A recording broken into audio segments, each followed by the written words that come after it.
Assalamualaikum Pak Sirat, bagaimana kabarnya Pak? Waalaikumsalam Pak Safar. Alhamdulillah baik Pak. Eh, Pak Sirat kemarin katanya mau cerita ke saya. Coba Pak, ada cerita apa ya?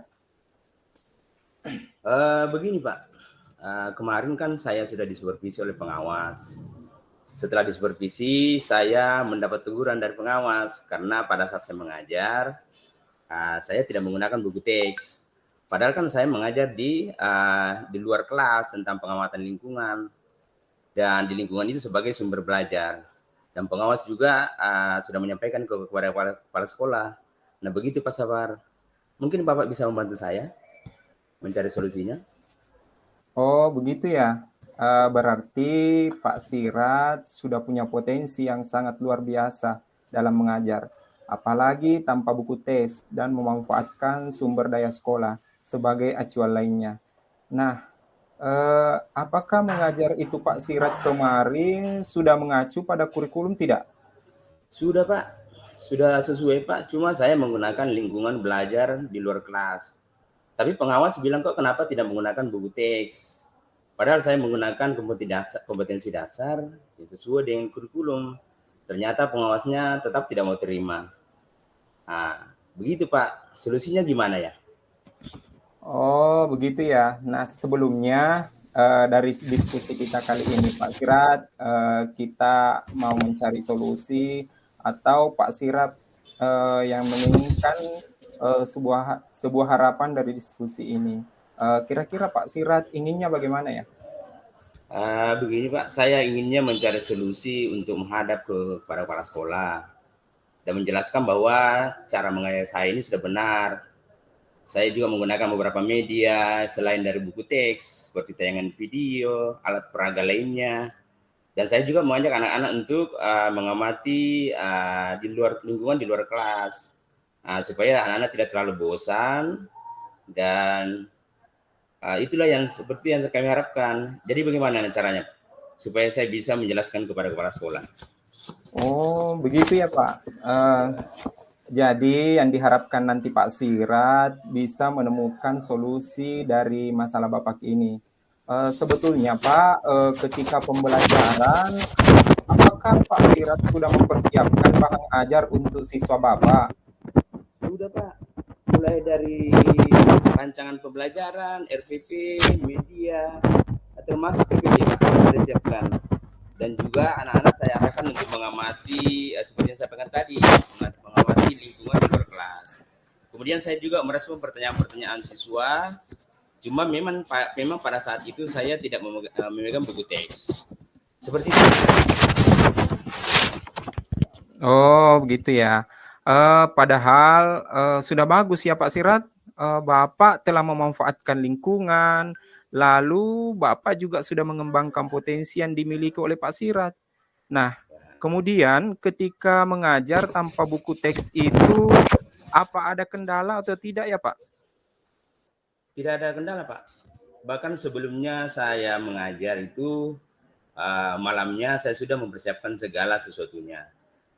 Saya mencari berbagai acuan, media pembelajaran. Saya juga membuat kesimpulan dari berbagai teks buku, lalu saya sajikan dalam bentuk PowerPoint. Dan ini juga sangat menarik perhatian anak-anak, Pak. Oh, itu sangat luar biasa Pak.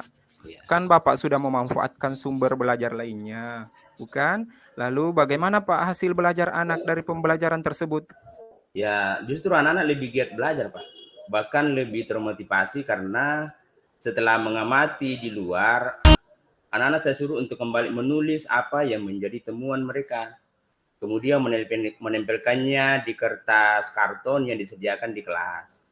Nah, jadi kertas ini sudah dibuat sebagai bentuk pohon literasi. Sehingga siswa lain juga bisa mengamati hasil pengamatan dari kelompok lain. Bahkan saya istirahat pun masih banyak anak-anak yang menarik perhatian.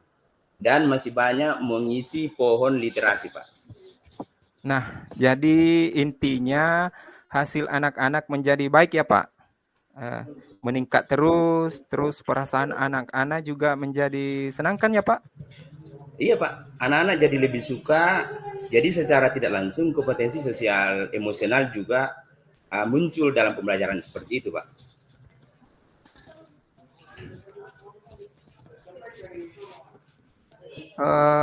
Nah begini Pak, kira-kira Pak Siraj mau menyampaikan kepada kepala sekolah bagaimana? Mungkin kita cari solusi dulu dalam diskusi ini, cara penyampaian kepada kepala sekolah. Nanti mungkin saya akan datang ke kepala sekolah, saya akan mencoba menyampaikan bahwa dalam pembelajaran saya ini saya sudah menyampaikan menyiapkan perangkat pembelajaran, mulai dari RPP, sumber belajar lain, media dan sebagainya.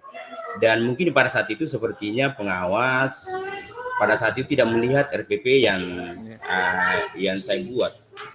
Media kemudian RPP yang sudah saya buat mungkin tidak terlihat sumber belajar lainnya, sehingga itulah yang menjadi sorotan bagi saya. Jadi untuk cara mengajar saya itu Pak tidak menyimpang Pak dari kurikulum.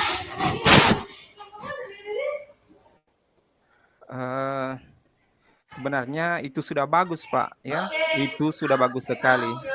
Nanti saja Pak Siraj menjelaskan kronologi kepada kepala sekolah, semua tahapan Bapak yang sudah bagus itu. Sekarang, kapan rencana Bapak akan menghadap ke kepala sekolah? Secepatnya Pak. Saya juga sudah ngobrol dengan guru lain, menjelaskan bahwa apa yang saya buat mengenai media pembelajaran itu juga hasil dari rangkuman buku teks Pak. Jadi mungkin secepatnya saya akan menghadap ke kepala sekolah Pak. Ya, bagus Pak Siraj ya. Jadi tentunya Bapak sudah tahu ya apa yang harus dilakukan Pak Siraj sekarang. Iya Pak, saya sudah tahu apa yang harus saya lakukan. Pertama, nanti saya menghadap dulu kepada wakil kepala sekolah bagian kurikulum, lalu sama-sama menghadap ke kepala sekolah, dan saya akan sampaikan cara mengajar saya kemarin Pak. Oh ya Pak, nanti jangan lupa ya Pak, nanti hasil belajarnya dilampirkan dulu sebagai pendukung bahwa pembelajaran dengan sumber belajar lainnya itu bisa meningkatkan prestasi siswa. Iya Pak, betul Pak. Saya sudah mempersiapkan segala sesuatunya yang terkait dengan pembelajaran saya kemarin Pak di kelas. Iya, mantap Pak Siraj.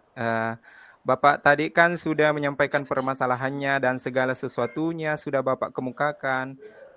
Jadi begini Pak, kira-kira komitmen yang akan dibangun dalam pelaksanaan rencana yang sudah Bapak susun itu apa Pak kira-kira?